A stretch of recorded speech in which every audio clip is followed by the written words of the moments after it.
안녕하세요. 온라인 경제 기사의 달인 알파균입니다. 변양호 자문이죠. 기사를 썼네요. 기본소득보다 마이너스 소득세 신설하자 라는 내용인데요.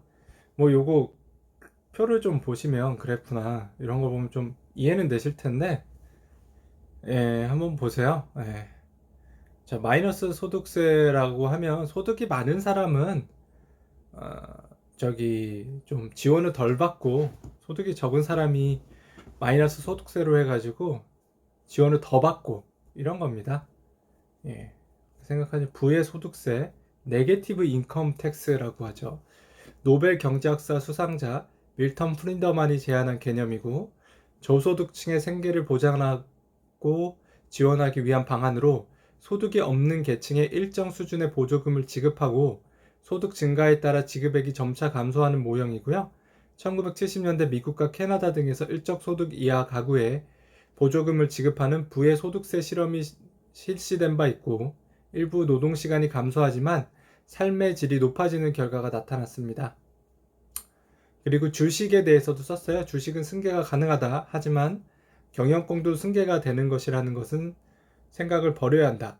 대주주 자제들도 능력이 있으면 경영권을 받을 수 있지만 투명한 절차를 통해 본인의 능력을 증명해야 한다. 자녀라고 해서 무조건 사업을 승계받는다는 생각은 버려야 한다. 가족이 경영하는 계열사에 일감을 몰아줘서는 안 된다. 누구나 공정한 경쟁을 해야 한다. 이사의 구성도 보다 다양화해야 한다. 현재는 회사를 지배하는 대주주가 사회이사 전원에 대한 임명권을 갖고 있지만 소액주주와 비지배주주도 사회이사를 임명할 수 있는 제도 도입이 필요하다고 합니다. HMM 실적 대박! 석 달 만에 1년치를 벌었네요. 네, 정말 많이 벌었네요. 저 매출액이랑 영업이익을 한번 볼게요. 그 매출액은 2020년 4분기죠. 2조 원에서요. 2020년 연간 6.4조 원. 2021년 1분기 2.6조 원인데요.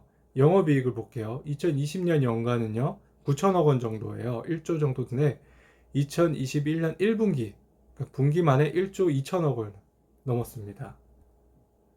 넘은 걸로 예상되는 거죠. 자, 이러한 여건들을 감안해 HM의 1분기 매출액과 영업이익이 각각 2조 원대, 1조 원대에 이를 것으로 추산하고 있다. 한 업계 관계자는 작년 1분기와 올 1분기에 SCFI의 추이만 비교해 보아도 1분기에 유례없는 실적 호조를 예상할 수 있다고 전했다. 이를 반영하듯 금융투자업계도 최근 HM의 1분기 실적 추정치를 상향하고 있다. 지난달 30일 KTB투자증권은 매출액 2조 2645억 원에 영업이익 8,823억 원이었던 기존 추정치를 매출액 2조 6천억 원에 영업이익 1조 2천억 원으로 올렸다. 각각 14.8%, 32.9% 올린 것이다. 이는 금융정보업체 FN가이드의 시장 컨센서스 매출 2조 1,510억 원, 영업이익 6,954억 원을 크게 웃도는 수준이다. 1분기 실적이 이대로 나온다면 영업이익률은 무려 46%에 이른다. 이날 HM은 옛날 현대상선에서 지금의 사명으로 출범한 지 1주년을 맞았네요. 1년 전만 해도 참 어려웠던 것 같은데요. 반도체 패권 전쟁, 미국 인텔 이어 마이크론도 가세했습니다. 이 표를 한번 보실게요. 그 점유율을 볼 수 있어서요. 세계 낸드 시장 점유율입니다. 삼성전자 32.9%, 키옥시아 15.5%고요. 인텔이 한 8.6% 됩니다. 하이닉스가 얼마나 될까요? 하이닉스가 11.6%네요. 네.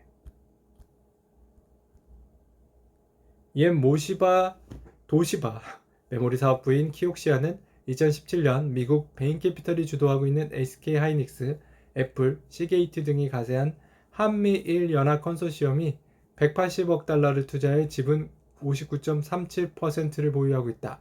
도시바는 40.64% 지분의 2대 주주로 내려앉았다. 시장 조사 기관 트랜스포스에 따르면 키옥시아는 2020년 4분기 기준 낸드 시장 점유율 19.5%로 삼성전자 32.9%에 이은 2위다. 인수 협상이 타결되더라도 최종 성사되려면 일본 정부가 승인해야 한다. 마이크론 WDC 키옥시아 인수에 성공하면 낸드 시장 경쟁 구조는 6강 삼성전자 SK하이닉스 키옥시아 인텔 마이크로 WDC에서 4강 삼성전자 SK하이닉스 마이크론 WDC 구조로 변한다. 낸드 기업들의 유리한 구조다. 앞서 SK하이닉스는 지난해 10월 인텔의 낸드 사업을 10조 3천억 원에 인수한다고 발표했습니다. 신세계 여성 패션숍 W컨셉 인수했네요. 연일 광폭 인수합병 행보를 이어가고 있죠. W컨셉의 객단가는 평균 13만원으로 동종 업계 대비 1.4배가량 높습니다. 전체 온라인 여성 패션몰에서 약 32%의 점유율을 지닌 것으로 평가받는데요. 연간 거래액은 지난해 3천억 원, 2019년 2천억 원 정도로 알려져 있습니다. IMMP는 2017년 W컨셉 지분 80%를 사들인 뒤 체질 개선에 힘써왔어요. IMMP는 인수 당시 회사의 기업 가치를 약 1천억 원으로 산정했죠. 2천억 원에 가까운 매각 차익을 남기게 된 것입니다.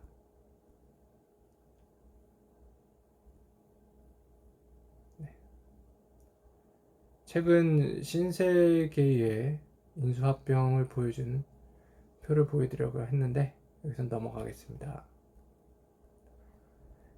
VL인베 폐플라스틱 재생업체 500억 원대 인수했네요. 3호 환경기술 지분 100% 인수, 친환경 연료 생산 국내 최대 폐플라스틱 PEF 사모펀드 새 먹거리로 라는 기사인데요. 자, 기존 주주는 코스피 상장사 3호 개발 지분율 39%, 토공사 3호 CNM 50%가 있고요. 2015년 설립된 VL 인베스트먼트는 폐기물 처리, 수처리, 신재생 에너지 분야에 집중해왔고 매립지, 도시, 광산, 폐수처리 등에 투자한 7개 펀드로 연 10%에서 30% 수익을 냈습니다. 3호 개발 주식도 나중에 보면 좋겠네요. 3호 환경기술 인수 개요를 볼게요. 열 가소성 혼합 폐 플라스틱 재활용 사업이고요. 특징은 폐플라스틱 연 30만 톤 처리 가능, 국내 최대입니다. 나머지는 아까 말씀드렸고 인수가가 500억 원대 중반이 될 거로 보이네요. 1분기 영업이익 무려 417% 증가, 훈풍 부는 화학업종 유망 종목은 종목별로 하나솔루션이 컨센서스를 가장 웃돌 것으로 전망했다. 하나솔루션의 1분기 예상 영업이익은 2,606억 원으로 컨센서스 1,988억 원을 31% 정도 상회할 것으로 보입니다.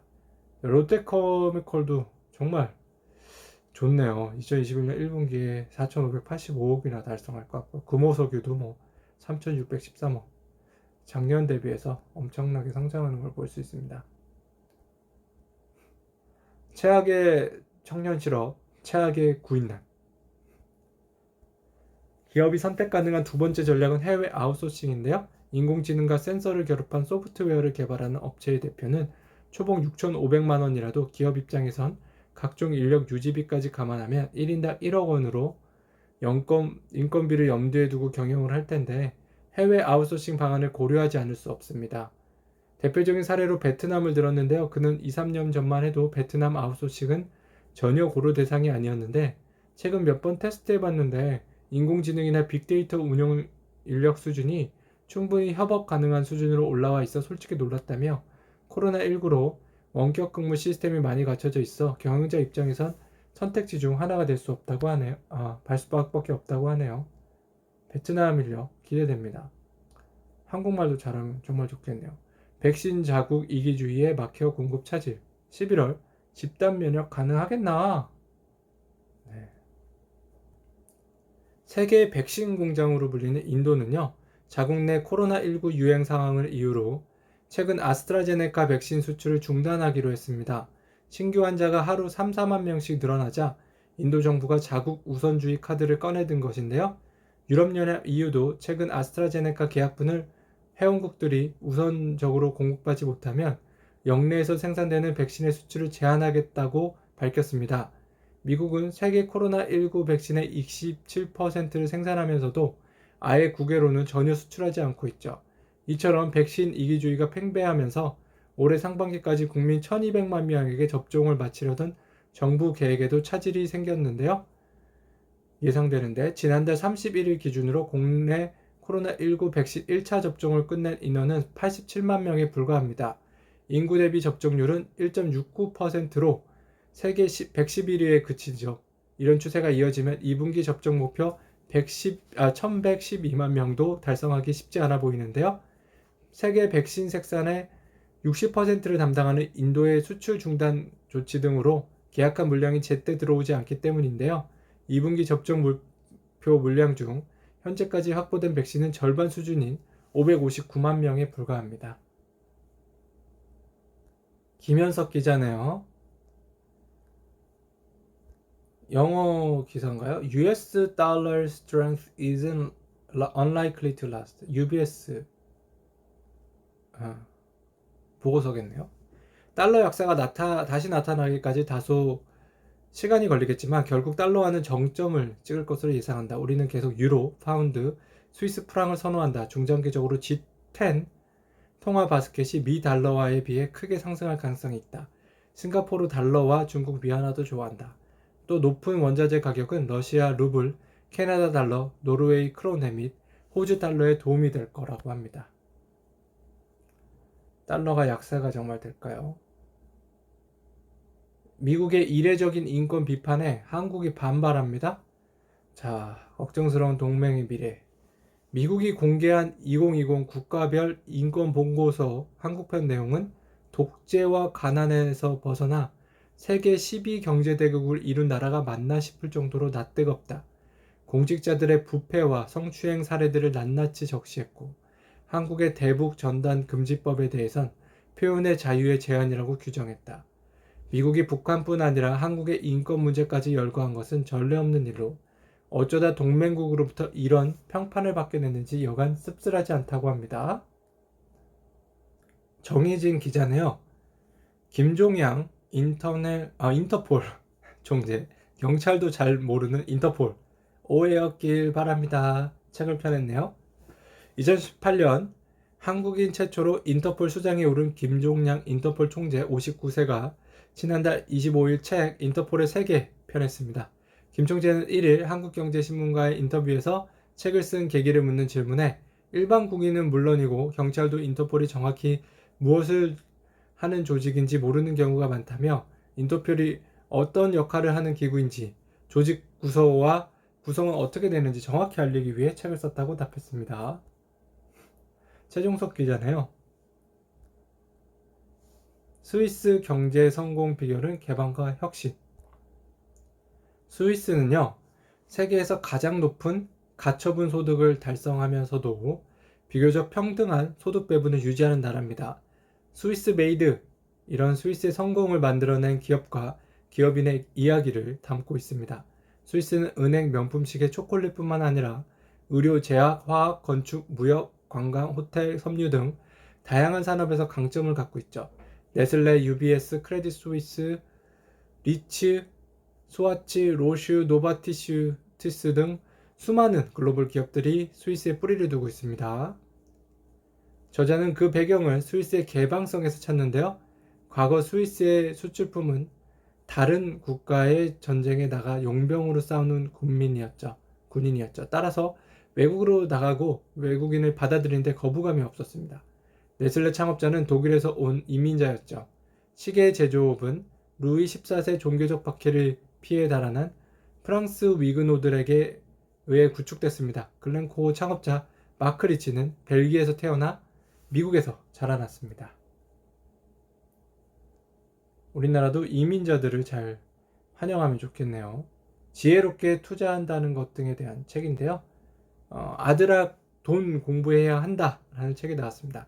유통업계에 종사했던 50억 원 자산가 아버지가 아들에게 자본주의 사회에서 깨달은 인생 경험과 부의 가치를 가르치는 책이네요. 강현우 기자네요.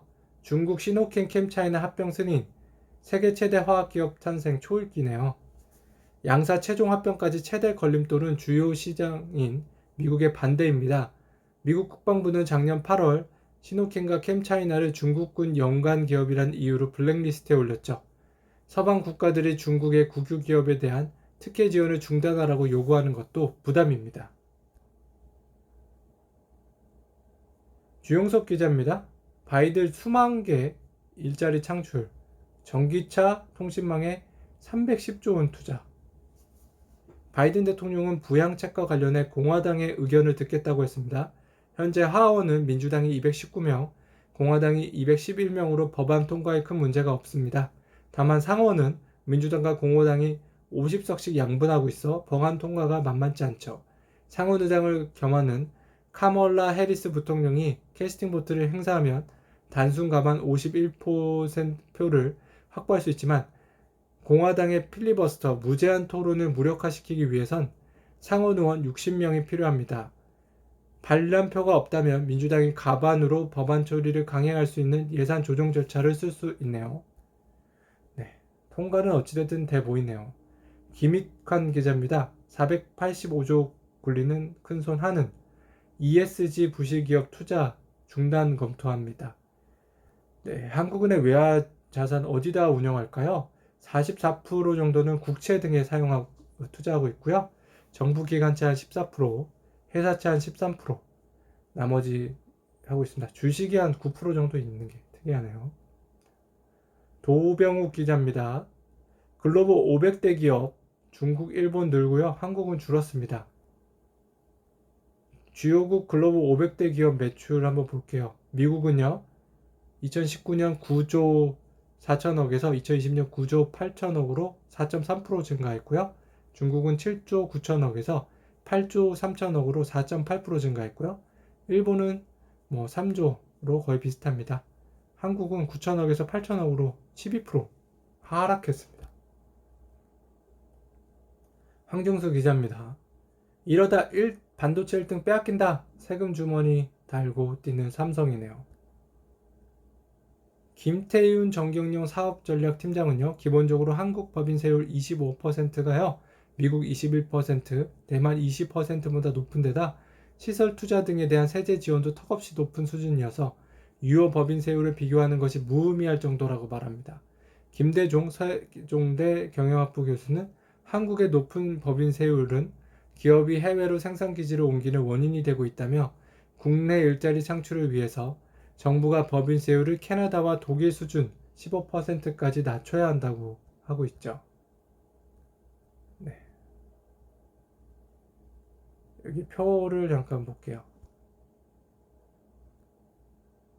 주요 반도체 업체 법인세 유효세율입니다. 삼성전자 27%, SK하이닉스 23%, 인텔 16%, TSMC 11%. 와, 대만이 대단하네요. 대만은요, 반도체 R&D 투자액의 15% 한도안으로 세액 공제해주고요. AI 반도체 제조 공정 관련 R&D 프로젝트 시행합니다. 네.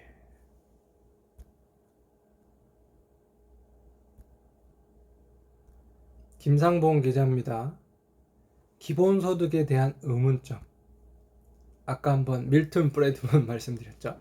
기본소득 지급 방법도 다양하죠. 음해소득제, 소득별로 지원을 다르게 한다. 물론 면세점 소득 이하 가구에 대해 차등을 두고 지원하는 경우 프리드먼과 근로요인을 높이기 위해 일정 수준 이상 세제 혜택을 주는 경우 토빈으로 나눠지는데요. 소득과 관계없이 지원하는 보편적 소득제도 있고요. 결과는 어땠을까요? 음해소득제는 소득 불평등도를 완화시켰지만 보편적 소득제는 심화시켰어요. 실업 측면에서 보면 음해소득제가 실업이 가장 적게 증가했고요. 보편적 소득제는 실업이 상대적으로 크게 증가했습니다. 경제 성장률 측면에서도 음해소득제로 국내 총생산 GDP가 약간 증가하거나 하락했다면 보편적 소득세는 대폭 감소했습니다. 네. 아까 말씀드렸죠. 음해소득제는요, 소득에 대해서 소득이 많은 사람은 적게 지원해주고 적은 사람은 많이 지원해주는 형태고요. 그게 더 효과가 있었다라는 내용인데요. 자, AI 시대는 또 어떻게 달라질지는 또 미래는 모르니까요. 김희훈 기자입니다. 대교 신임 대표의 오너이자 강호준 CEO, CSO 됐고요. 이 강호진 CSO는요 2세고요. 강 대표는 1980년생으로 성균관대 경영학사를 졸업한 후 미국 미시건대에서 MBA를 마치고 2009년 대교 해외사업전략실에 입사했습니다. 대교 아메리카 법인장, 해외상업총괄 본부장을 거쳐 대교홀딩스 CSO를 역임하고 있습니다.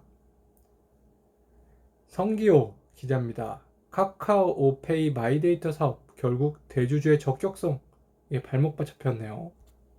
금융당국은 여전히 카카오페이 대주주 적격성 문제가 먼저 해결돼야 한다는 입장인데요. 이에 따라 마이데이터 사업과 관련 카카오페이가 할 수 있는 것은 사실상 아무것도 없다는 지적이 나옵니다.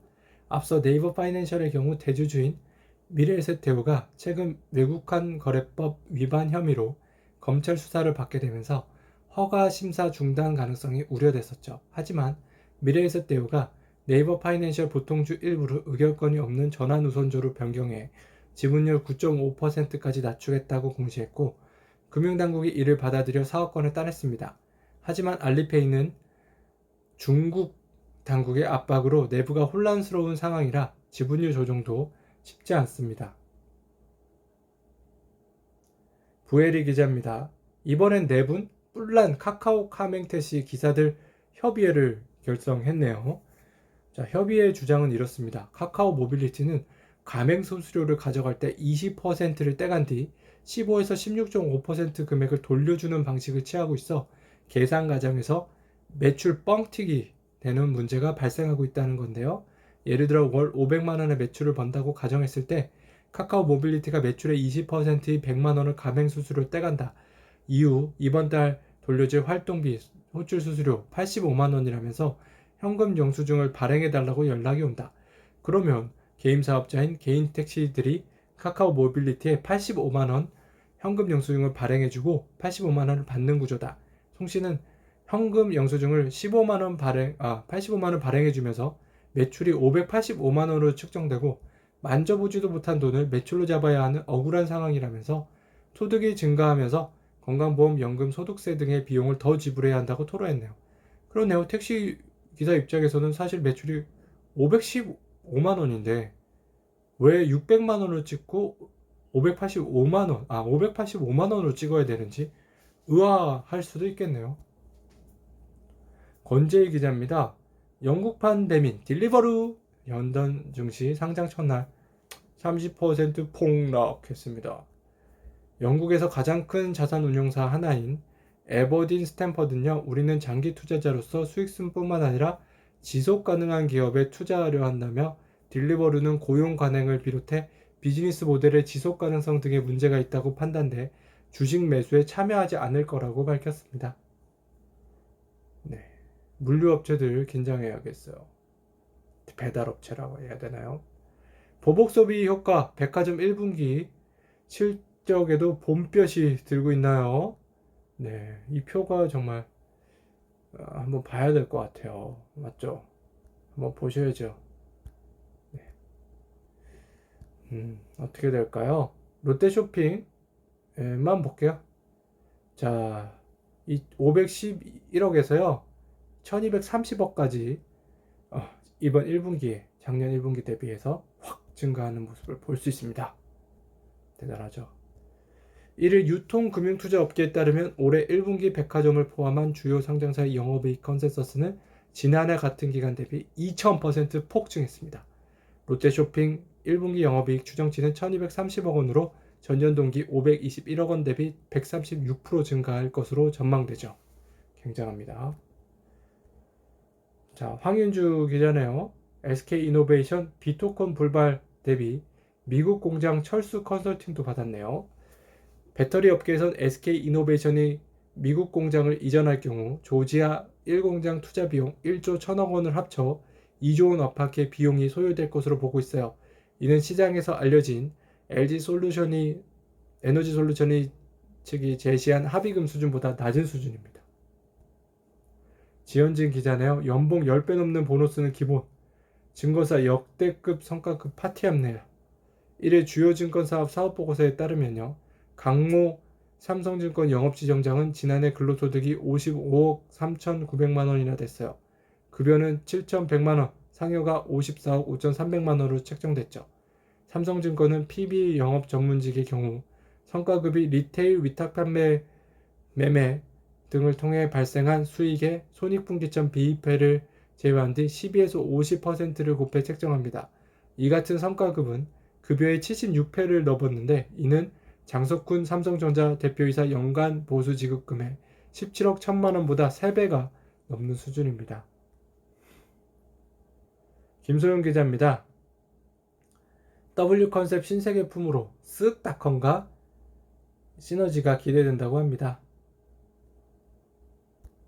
1일 투자업계 IB에 따르면요, W컨셉 최대 주주인 IMM 프라이빗 이퀴티 사모펀드는 W컨셉 경영권 인수 우선 협상 대상자로 신세계그룹을 최종 선정했다. 인수 주체는 쓱닷컴이다. 이번 거래 대상은 IMM PE 80%, IS 이커머스 3,980원인데요. 20% 지분을 포함해 지분 100%입니다. 3,980원은 상장선언액입니다. IS 이커머스. 매각 대금은 2,650억 원으로 이날 매매 대금 10%를 계약금으로 지불한다. 잔금은 오는 4월 30일 지급할 예정이고 이후 공정거래위원회 기업 결합 심사 승인이 완료되면 W컨셉은 최종 쓱닷컴의 자회사로 편입된다. W컨셉은 매각은 최근 무신사, 쿠팡 등 온라인 유통 플랫폼 가치가 높아진 상황에서 진행된 딜이어서 업계의 관심을 모았다. 예비 입찰 단계에서 롯데 신세계, CJ E&M, 오쇼핑, SK텔레콤 11번가 등 유수 대기업이 모두 참여할 정도였다. 그러나 이들 대부분이 이베이 코리아 예비 입찰에도 참석하면서 본 입찰에는 상당 부분 경쟁이 줄었다. 가격은 당초 IMMP가 요구했던 3,500억 원에서 4,000억 원보다 낮아졌다. 이커머스 업체들의 몸값이 높아지긴 했지만 W컨셉이 아직 적자인 상태인 점이 고려된 것으로 보인다. W컨셉 영업이익은 2018년 4억 원에서 2019년 44억 원 적자로 전환했다. 그러나 매출은 2017년 294억 원, 2018년 410억 원, 2019년 526억 원 등으로 꾸준히 증가했다. 조준영 기자입니다. B2가 증가하고 있어요. 연령대별 신용융자 추이를 한번 볼까요? 자, 청년층 30세 미만에서요. 지금 19년 말에 1,600억이었던 빚이요. 20년 말 4,800억 원으로 늘었어요. 증가액이 3,200억 원. 200%나 늘었습니다. 신용 융자가요. 네. 여러분들 유의하셔야겠습니다. 주식할 때 신용융자 얘기하는 겁니다. 이민아 기자인데요. 예. 소프트뱅크 기금속 이커머스 비주얼에 25억 원 투자됐네요. 소프트뱅크 벤처스가요, 국내 최대 기금속 전자상 거래 이커머스 플랫폼 아몬주를 운영하는 비주얼에 25억 원을 투자했다고 밝혔네요. 아몬주에서는요, 디자이너 주얼리를 중심으로 해외 유명 브랜드 제품에 이르기까지 약 5만여 개의 상품을 선별해 판매 중입니다. 자체 브랜드로 마마카사르와 위 아몬주 등도 보유하고 있어요. 표준화되지 않는 디자인을 중시하는 젊은 소비자 등 사이에서 입소문을 타며 지난해 거래액은 2019년 대비 5배 증가했습니다. 누적 회원수는 50만 명을 넘었죠. 김평화 기자입니다. 업비트 미국 상장설 나온 이유는 몸값이 어디까지입니까? 우리기술투자와 에이티넘 인베스먼트, 하나투자증권 등이 두나무 주주 명단에 이름을 올리고 있습니다. 두나무 지분율은 우리기술투자 7.6%, 에이티넘 인베스먼트 6.4%, 하나투자증권 6.2% 등입니다. 최근 이들 기업의 주가도 급등했죠. 이외에도 카카오의 지분이 8.1%, 카카오 청년펀드 지분이 2.7%고요.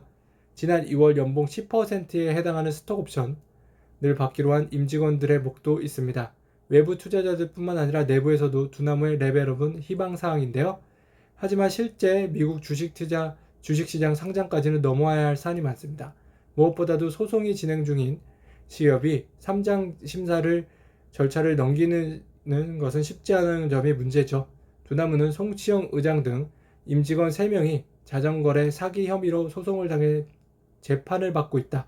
1심에서 무죄 판결이 나왔지만 항소심은 아직 끝나지 않았다고 하네요.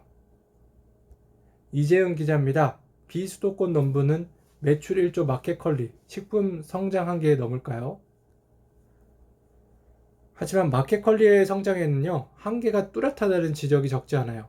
일각에서는 쿠팡이 지난해 약 13조 원의 매출액을 기록했는데요. 최근 쿠팡의 시가총액이 약 85조 원 내외인 만큼 지난해 약 1조 원의 매출액을 기록한 마켓컬리도 동일 멀티플을 적용해 약 5조 원 내외의 기업 가치를 인정받을 것으로 보고 있는데요. 하지만 마켓컬리는 식품만을 주로 취급하는 이커머스로 성장 한계가 뚜렷하다는 지적이 이어지고 있어요.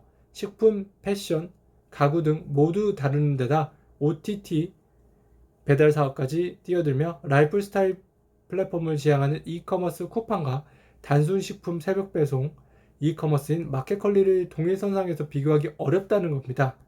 하지만 마켓컬리는 식품만으로도 지금의 성장세를 당분간 유지할 수 있다는 입장입니다. 마켓컬리는 모든 상품에 직접 검수하기 때문에 상품 질이 높고 이 같은 점이 고객에게 어필이 된다는 주장인데요. 마켓컬리 관계자는 마켓컬리 고객의 재구매율은 60%로 동종업계 3배에 달한다고 합니다. 유기농 동물복지 상품을 비롯해 다른 유통 채널에서 팔지 않는 마켓컬리만의 단독 입점 상품 컬리온리나 마켓컬리 자체 PB 브랜드인 컬리스 등을 통해 고객들에게 마켓컬리를 찾아야 하는 이유를 제공했기 때문이라고 설명합니다. 이어 안전과 신뢰를 컨셉트로 고품질 식품에 중점을 두고 성장한 만큼 앞으로 새벽 배송 지역을 더 늘려 더 많은 고객들에 다가갈 것이라고 하네요. 권다희 기자입니다. 삼성 추격받는 TSMC 113조 원 역대급 투자. 할인도 끝났네요. 이날 블룸버그에 따르면 TSMC는 고객사들에게 보낸 서한에서 반도체 집적 회로의 핵심 재료인 웨이퍼 가격 인하를 2022년부터 중단할 것이라고 밝혔어요. 니온 게이자 신문도 관련 보도에서 TSMC가 올해 12월 31일부터 1년간 고객사로부터 반도체를 수주할 때 기존에 해오던 할인을 하지 않는다고 보도했고요. TSMC 등 파운드리 업체는 일반적으로 고객을 주문을 많이 받은 경우 관례적으로 할인을 합니다. 예컨대 TSMC가 미국 애플과 미국 퀄컴 등의 주요 고객 스마트폰이나 PC용 반도체 생산을 의뢰받으면 할인을 하는 것이 일반적인데요. 이번 결정은 이 같은 관례적 할인을 중지하는 것으로 사실상 인상되는 격이라고 니온 게이자이는 설명했습니다. 니온 게이자이는 TSMC와 또 다른 대만 파운드리 기업 UMC가 이미 고객으로부터 긴급 주문을 받은 경우엔 10% 정도의 가격 인상을 요구하고 있다고 전했는데요. 반도체 수요 대비 공급이 부족해지며 파운드리 업체의 몸값이 높아진 영향입니다. 니온 게이자이는 반도체 가격 상승이 향후 최종 제품 가격에 반영될 가능성이 있다고 덧붙였죠. 윤세미 기자입니다. 중국에 뒤진다. 셀프 지적한 바이든. 전기차 어떻게 키울까요? 바이든 정부는요, 아울러 소비자들의 전기차 구입 시 경제적 부담을 줄이기 위해 신차 구입 시 환급과 세제 혜택을 제공한다는 계획도 내놓았는데요. 혜택을 받는 대상 차량이나 금액은 구체적으로 명시되지 않았습니다. 그러나 웨드부시의 댄 이브스 애널리스트는 이날 리포트를 통해 가까운 시일 안에 새 인센티브가 가능해지면 소비자들의 전기차 구입을 재촉할 수 있다고 평가했고요. 이날 미국에선 새 전기차를 구입할 때 7,500만 달러 상당의 세금을 혜택을 받을 수 있지만 200만 대 이상의 20만 대 이상의 전기차를 판매한 회사에 적용되지 않는다며 때문에 미국 내 테슬라나 GM 전기차 구매자는 세금 혜택을 받지 못한다고 NYT 뉴욕타임즈는 지적했네요. 정유신 기자입니다. 중국의 헬스 업계의 디지털화도 중요한 변화 트렌드 중 하나이다. 우선 의약품 판매 채널의 디지털 온라인화가 코로나19 감염이 확대된 지난해부터 급진전됐다. 조사에 따르면 앞으로 10년간 의약품을 포함한 헬스케이 제품의 온라인 판매는 연평균 22% 급성장해 2026년에는 온라인 판매가 약국 등의 오프라인 판매를 상회할 전망이라고 합니다. 대표 기업으로 온라인 판매업자인 알리바바 헬스 인포메이션 테크놀로지와 핑안보험을 뽑는데요. 특히 핑안보험은 온라인을 통해 원격 치료를 본격화하고 있으며 2020년 온라인 진료 매출이 전년 대비 82%의 급성장세를 보였다. 우리 관련 업계의 분발을 기대한다고 합니다. 책이 나왔어요. 시스템 반도체 1위 TSMC의 원동력은 한번 읽어보시면 좋을 것 같습니다. 이제 반도체 1위죠. TSMC. 자, 자, 어떤 내용인지 한번 볼까요? 반도체 산업의 중추인 시스템 반도체 AP, 어플리케이션 프로세스 공급의 약 70%를 책임지며 애플, 퀄컴, 엔비디아 등을 주요 고객으로 둔 대만 업체 TSMC를 자세히 파고든 책이다. 대만 최대 비즈니스 잡지 상업주간이 TSMC 설립 이후 30년간 모리스 창 창업자를 치대한 기록을 엮어서 만들었다. 모리스 창은 텍사스 인스트루먼트 TI의 최고 경영자 CEO를 지내는 등 승승장구하다가 은퇴를 고려할 나이인 56세에 다른 업체들이 외면받는 반도체 파운드리 사업에 뛰어든다. 그로부터 30년, TSMC는 이제 반도체 분야 초미세 공정을 선도하는 세계 1위 회사로 성장했다. 최근 이 과정에서 빛을 발하는 모리스 창의 혁신적 생존력을 중점적으로 조명한다고 합니다. 네, 대만에서 발행된 책이라 더 인상 깊네요. 정연한 기자입니다. 또 책이죠. 느린 성장은 성공의 산물이다. 예를 들어 1940년대에는 사람들이 상하수도 시설이 부족한 집에 살았기 때문에 배관과 화장실에 놓을 새 변기를 사는데 돈을 썼고 에어컨이나 텔레비전, 컴퓨터 등 새로운 가전제품이 나올 때마다 이들을 집안에 들이느라 바빴어요. 집 앞에 자동차 한두 대 세워놓아야 했고요. 이처럼 소비가 증가함에 따라 기업들의 생산활동도 늘었는데요. 하지만 그 이후 소비 패턴은 달라졌습니다. 변기 하나를 더 설치할 수도 없고 텔레비전이나 에어컨은 교체 주기가 깁니다. 결국 소비는 상품이 아닌 서비스로 이동했고 산업구조 역시 서비스 중심으로 개편됐습니다. 하지만 서비스 산업은 생산성 향상이라는 측면에서 한계가 뚜렷한데요. 예를 들어 공장에서는 기계화 등을 통해 상품 생산력을 클리 늘릴 수 있지만 변호사 한 명이 응대할 수 있는 고객 수는 제한적일 수밖에 없기 때문이라고 합니다. 구독 경제가 활성화되면 성장도 정체되겠네요. 예, 이제 물건 안 사고 서비스를 산다는 개념이니까요. 예, 그러니까 물건을 정수기로 치면은 정수기가 완전히 망가지고 새로 사야 그 성장이 많이 됩니다. GDP가 증가를 하게 돼요. 소비를 많이 하니까. 근데 그 정수기 안에 있는 필터만 계속 교체를 하면요. 그러면은 별로 이렇게 소비를 많이 안 하고 그렇게 되잖아요. 그리고 사람이 와서 이게 또 교체를 해줘야 되는 것도 있으니까 사람한테 비용을 내야 되잖아요. 근데 사람은 무한대로 생산이 가능하지 않잖아요. 그렇기 때문에 사람이 한정적이기 때문에 결국 성장은 정체된다. 이런 내용입니다. 궁금하신 분은 알파균한테 더 문의해 주세요. 검찰 몰수 비트코인 팔아 120억 시세 차익 올렸네요. 예, 검찰 이거 세금 어떻게 되나요? 앞서 대법원은 올해까지는 세금 안 내죠.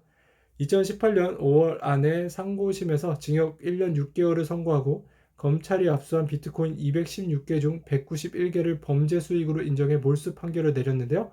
당시 비트코인 가격은 개당 141만 원이었던 걸 감안하면 압수된 비트코인의 191개의 시세 차익은 시세가요. 2억 7천여만 원 수준인데요. 검찰은 법원으로부터 몰수 판결을 받았음에도 관련 법령이 없어 비트코인을 3년 넘게 전자지갑에 보관해 왔다가요. 네, 60배의 차익을 남겼습니다. 121거. 비트 공매도 촉발 CFD 대형 증권사 또 진출합니다. 네. 증권사별 CFD 발행 잔액입니다. 예, 마진 거래라고 볼 수도 있죠. 돈 없이 그냥 뻥튀기로 거래할 수 있는 그런 겁니다. 교보증권이요. 1조 5천억 원, 키움이 1조 1, 2입니다.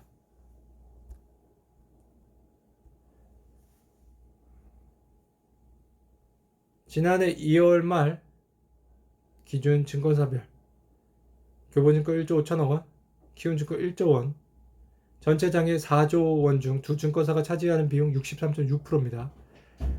따라서 삼성증권이 기존 두 개 증권사를 상대로 어느 정도 영향력을 발휘할지 관심을 모으고 있어요. 삼성전자 새로 여기 진출하나 봐요. CFD는 1월 발표된 세법 개정안에 따라 이달부터 양도세가 적용됩니다. 삼성증권 측은 전문 투자자들의 요구가 이어져 온 상황에서 양도세 기준이 마련되어 세금 회피에 악용될 가능성이 없어짐에 따라 출시하게 됐다고 설명했네요. 거침없는 용진이 형 패션 여성 패션몰도 품었네요. 지난 2008년 설립한 W 컨셉은요, 회원수가 500만 명에 달하는 여성 패션 플랫폼으로 다양한 개인 디자이너 브랜드가 6,000개 이상 입점해 있습니다. 업계에서는 W 컨셉의 자체 브랜드와 신세계 그룹의 명품 뷰티 유통 능력이 시너지를 낼 것으로 보고 있고요. 쓱닷컴은 스타필드 등 오프라인 매장에 W 컨셉 입점 브랜드 상품을 선보이겠다고 밝혔습니다. 특히 쓱닷컴의 오픈마켓 전환과 맞물리는 시점에 진행돼 기존 각점인 신선식품과 생필품뿐만 아니라 패션 등 비식품 영역으로 경쟁력을 한층 더 강화할 수 있을 걸로 보인다고 합니다. 네. 자, 신세계그룹 주요 M&A 1월에 SK 와이버스 야구단 1350억 원에 인수했죠.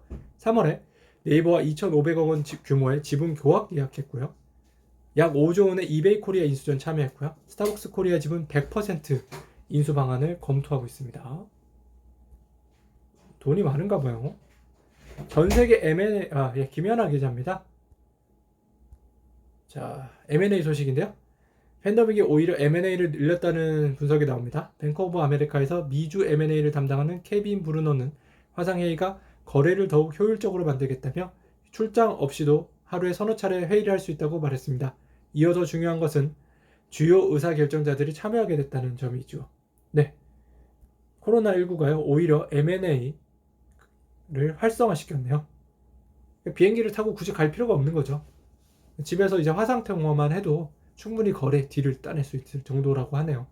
바이든 2조 2천 따로 인프라 투자 계획 공개해서 김영팔 기자입니다. 바이든 정부는요 4월에 교육 분야를 중심으로 2차 인프라 계획 내놓는데요. 이를 더하면 총 투자 규모가 약 최대 4조 달러에 육박할 것으로 보이고요. 대규모 정부 지출은요 일자리 창출로 이어지고요. 소득 증가로 이어지고요. 경제 성장을 노리는 셈이 됩니다. 김현진 기자입니다. 네, 하나생명이요. 2025년까지 설계사 약 26,000명, 당기순이익 2,100억 원을 달성하며 시장을 선도할 거라는 포부를 밝혔습니다. GA 모든 상품을 다 파는 데죠. 5개사 평균과 하나생명 금융서비스 비교할게요. GA 상의 5개사 평균이요.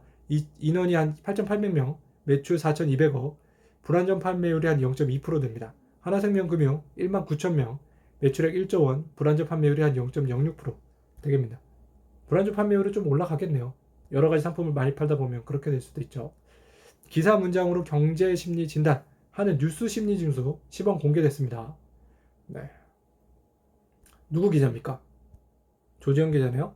NSI는 기사 내 문장을 긍정, 부정, 중립 등으로 분류한 뒤 이를 지수화하는 방식으로 경제 흐름을 보여줍니다. 100을 초과하면 긍정 문장이 많고 미만일 경우 부정 문장이 많다는 의미고요. 정부가 내수 회복에 비관적이라는 문장이면 부정, 정부가 GDP 회복에 낙관적이라는 문장은 긍정, 정부가 GDP 예상치를 2.1%로 잡았다면 중립으로 봅니다.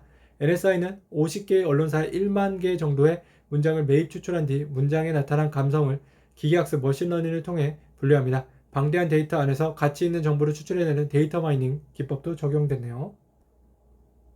유령 직원 만들고 회사 돈을 땅 투기, 3기 신도시 탈세 혐의 165명 조사됩니다. 건설업체 어떤 기자인지 또 봐야 되는데 기자 이름 제가 안 적었네요. 죄송합니다. 건설업체 업체의 사주 AC 일가는요 3기 신도시 예정지인 고양시 등의 상업용지, 빌딩, 아파트 등 수백억 원대 부동산을 사들여 막대한 시세 차익을 올렸습니다. 취득자금 출처 추적에서 회사가 대표에게 차입한 것처럼 가공부채 차입금을 만들고 이를 상환하는 형식으로 법인 자금을 유출한 사실이 드러났죠. 또 근무 사실이 없는 직원과 친인척에게 인건비를 지급한 것으로 위장해 가공경비를 계상했죠. 가세당국은 법인이 누락한 수익금액과 가짜 부채를 확인하고 사주의 취득자금에 대해 조사할 계획입니다. 일례로 한양교산의 토지를 보유한 B씨는 본인을 사주로 하는 농업회사 법인을 만들어 이 법인의 토지를 양도하면서 양도소득세를 감면받았습니다. 농지 소재지 거주자가 자격 요건을 갖춘 농지를 농업회사 법인에 양도하면서 양도세가 감면된다는 규정이 적용됐는데요. 하지만 B씨는 작용을 하지 않아 불법 감면을 받은 협의와 함께 농업회사 법인의 주식을 자녀 등의 주주로 있는 다른 법인의 저가로 양도해 편법 증여를 했다는 의심이 받고 있네요. 별의별 방법이 다 나오네요. 바이든 거부권 한지영 기자네요. 자, 이 SK가 LG의 바이든 거부권 내용이네요. 지난달 31일 ITC 미국 국제무역위원회가 LG 에너지솔루션과 SK 이노베이션의 배터리 특허 소송 예비 판정에서 SK 측의 손을 들어주면서 향후 양사 배터리 분쟁에 어떤 영향을 미칠지가 관심이 모아진다. 이번에 나온 특허 예비 판정은 지난 2월 최종 판결이 나온 영업비밀 침해 소송과는 별개다. 당시 ITC는 SK가 LG 영업비밀을 침해했다며 배터리 수입 금지 10년 조치를 내렸죠.